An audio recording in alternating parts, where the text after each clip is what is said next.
ओम नमो भगवते वासुदेवाय। तीसरा अध्याय, भक्ति के कष्ट की निवृत्ति। नारद जी सनकादि ऋषि से पूछते हैं कि मुझे यह कथा कहाँ करनी चाहिए, इसकी क्या विधि है और कितने दिनों तक करनी चाहिए। ऐसे में सनकादि ऋषि कहते हैं कि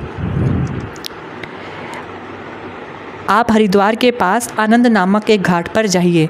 वहाँ पे भांति भांति के वृक्ष हैं, लताएं हैं, इसलिए वह जगह बहुत ही कोमल और नवीन है। वह जगह, वहाँ पर कमल के फूल हैं जिसकी बहुत अच्छी सुगंध आती है। उस जगह के पास रहने वाले शेर, हाथी भी आपस में किसी तरीके का वैर नहीं रखते। आप उस जगह पर जाइए और वहाँ पर उस स्थान पर कथा आरंभ कीजिए।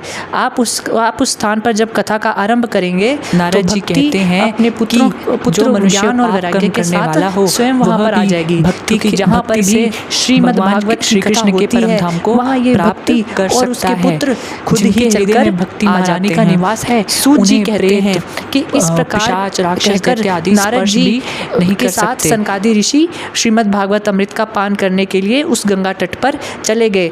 जब इस बात की सूचना तीनों लोक, भूलोक, देवलोक और ब्रह्मलोक तक फैली तो सभी देव उस जगह पर एकत्रित होने लग पड़े। सभी वहाँ पर श्रीमद् भागवत का पान करने के लिए दौड़कर आने लग पड़े। सभी देव, बड़े बड़े ऋषि जैसे कि पराशर ऋषि, मार्कंडेय, देवव्रत, परशुराम, विश्वामित्र, वे सब उस स्थान पर पहुँच गए। अपने अपने पुत्रों, शिष्यों और स्त्रियों समेत वहाँ पहुँच गए। सभी वेद, वेदांत, उपनिषद, मंत्र, पुराण सभी वहाँ पर उपस्थित हो गए। गंगा नदी, पुष्कर आदि सरोवर सभी वहाँ पर आ गए। हिमालय पर्वत, देव, गंधर्व, दानव सभी वहाँ पर कथा सुनने के लिए आ गए। तब कथा सुनाने के लिए दीक्षित होकर श्री कृष्ण परायण सनकादि नारद जी के दिए हुए श्रेष्ठ आसन पर बैठ गए। सभी उस समय सबसे आगे नारद मुनि जी बैठे और फिर उसके बाद वैष्णव, विरक्त, सन्यासी, ब्रह्मचारी लोग भी वहाँ पर विराजमान हुए। उस समय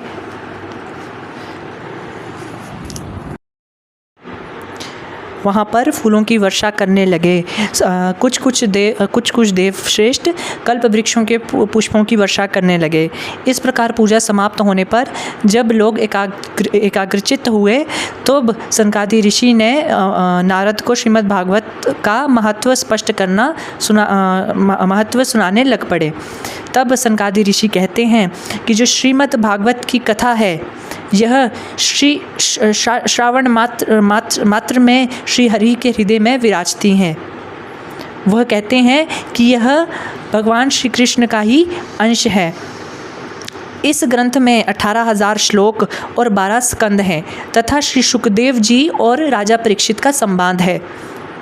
यह जीव जिस घर में नित्य प्रति श्रीमद् भागवत की कथा होती है वह तीर्थ हो जाता है और जो लोग उस घर में रहते हैं उनके सभी पाप नष्ट हो जाते हैं।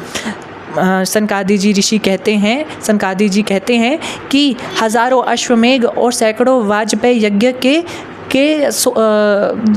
अग को भी मिला दिया जाए तो वो इस भागवत कथा के 16वें अंश के बराबर भी नहीं हो सकते।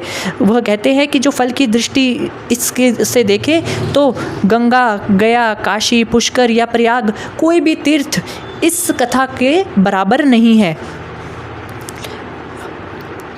नित्य भागवत का जो पाठ करने से भगवान का चिंतन, वह कहते हैं कि नित्य भागवत का पाठ करना, भगवान का चिंतन करना, तुलसी को सींचना और गौ की सेवा करना, ये चारों चीज़ें एक समान हैं।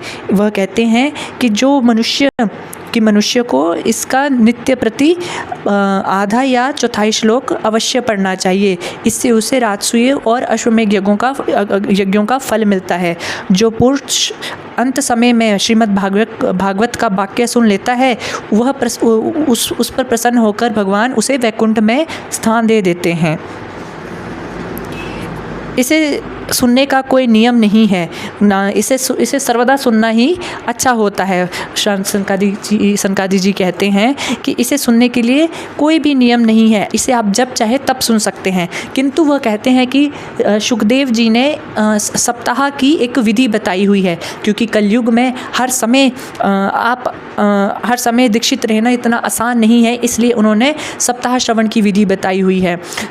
यह शुकदेव जी ने सप्ताह में इसका श्रवण करना निर्धारित किया हुआ है।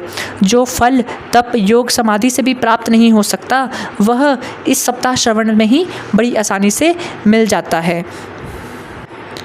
फिर शौनक जी सूत जी से पूछते हैं कि भागवत पुराण की महिमा ऐसी क्यों है कि उसको सुनने से मोक्ष की प्राप्ति हो जाती है। तप योग समाधि इस सब से भी बढ़कर हमें केवल श्रीमद् भागवत के श्रवण से मोक्ष की प्राप्ति क्यों हो जाती है।